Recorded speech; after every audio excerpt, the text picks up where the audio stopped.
much money would you give in the offering taken to build Yah's house in your neighborhood? Hi, this is Barry Phillips with 10-Minute Torah. Day number 1, the Torah portion, Trumah. We're going to begin today in chapter 25 of the book of Shemot, or Exodus, in verse number 1. Let's read together. Yahweh spoke to Moshe, saying, Speak to the children of Israel, that they take up a trumah, a contribution for me.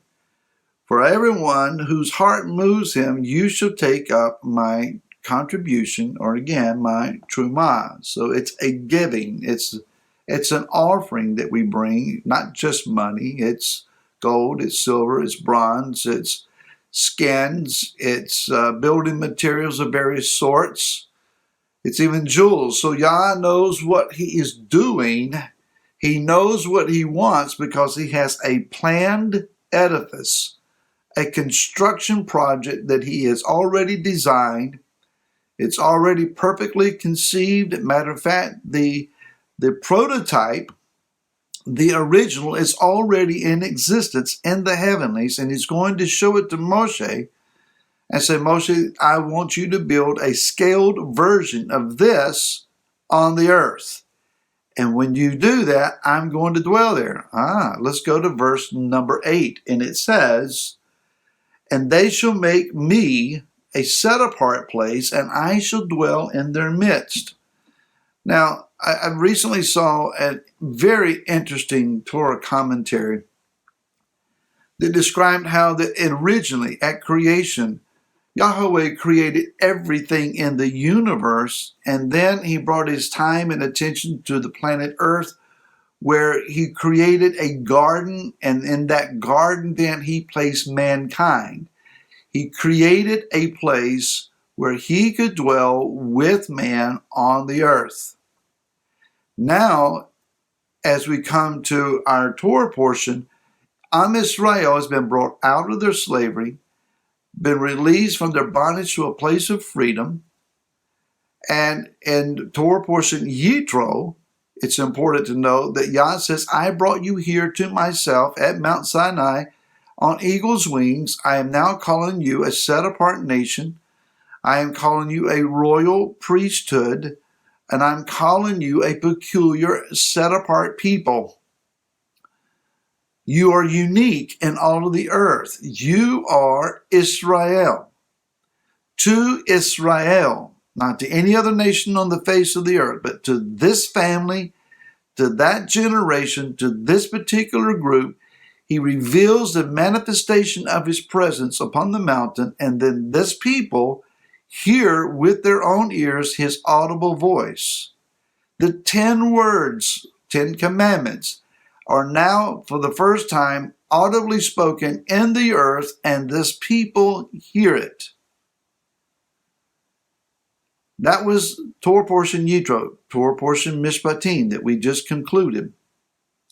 Yah gives to this set-apart people the rules and understandings of how that they are to relate together, how they are to deal with those who disobey his commands, how that they are to show favor to one another, who they are to worship, and how they are to worship Yah and he alone.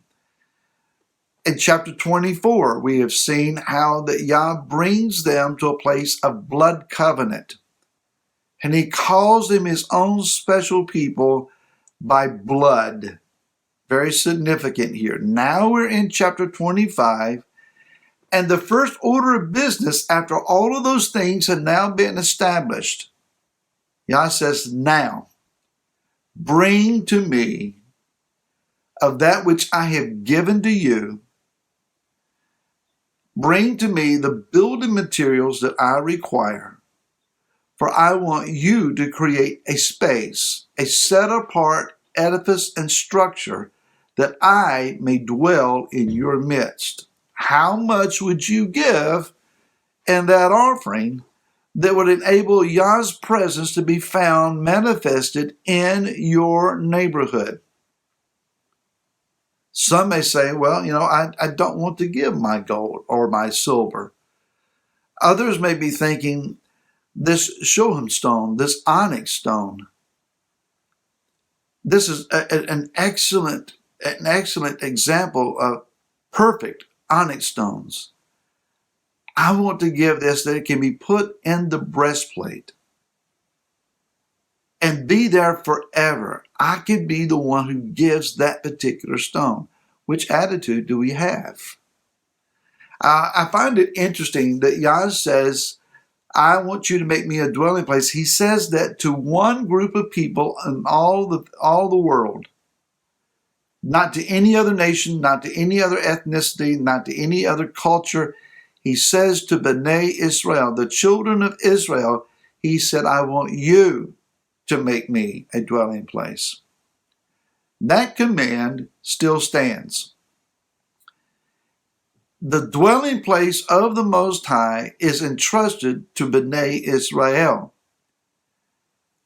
Now, your offense meter may have just pegged here, but hear me out. Your initial thought when I just said that may be, but I'm not Jewish. Are you saying that I can't build him a place, or we can't have a place for him to meet with us? That's not what I said. The Jews are indeed a very special, set apart people to Yah. They will always be Israel. They will never be replaced by any other group, any other people ever in all the world. They are forever a chosen and select people to be a part of Israel. My opinion, they are not the totality of Am Israel. Very vital, very significant, very strategic part, yes. Never to be replaced. But the 10 northern tribes from the days of Jeroboam that were separated, they failed to give significance to Jerusalem, where the temple has stood. They separated themselves and chose somewhere else to be a place of significance for them. They had a worship altar at Dan and then at Beth Aven. And Yah was not pleased. He has already set his name in the hills of Jerusalem, and that will never be changed. From the time of Jeroboam, the shift was made, the focus was changed, and there was an issue. Now, if we go to Yochanan, John chapter number 4, Yeshua deals with this as he is conversing with the woman at the well. And she says, our fathers worshipped on this mountain, but you people say that in Jerusalem is the place where one needs to worship. What mountain is she talking about? The mountain of blessing, Mount Gerizim.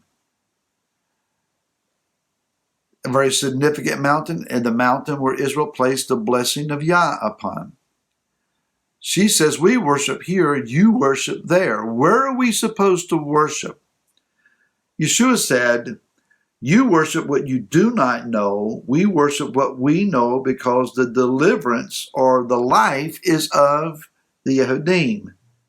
But the hour is coming, and now is, when the true worshipers shall worship the Father in spirit and truth, for the Father also seeks such to worship him. Elohim is spirit, and those who worship him need to worship him in spirit and in truth. Now, he also has just said, there's a time coming when you shall neither worship on this mountain nor in Jerusalem. Unfortunately, those who are of replacement theology have taken that verse to mean that the time has ceased that we will worship in Jerusalem, and now we worship anywhere and everywhere. You can worship Yah wherever you are. Whatever building you're in, whatever capacity you're in, whatever situation you're in, you can worship. But there is one set apart place in all of the earth, and that is still Jerusalem. Yah has still put his mark there. When Yeshua returns, he's not coming to Washington, D.C. or the capital of any other country. He's coming to Israel. Yeshua's throne will be in Jerusalem, and from Jerusalem, he will rule the world. If you are born again, if you know Yeshua as your Messiah, you are adopted into Israel. Romans chapter number 11 says that you are part of the olive tree of Israel. You are Am Israel, Ephesians chapter 2, and Yah looks at you as his own people. He's given to us the task of creating a dwelling place for him. More on this tomorrow. Until then, shalom.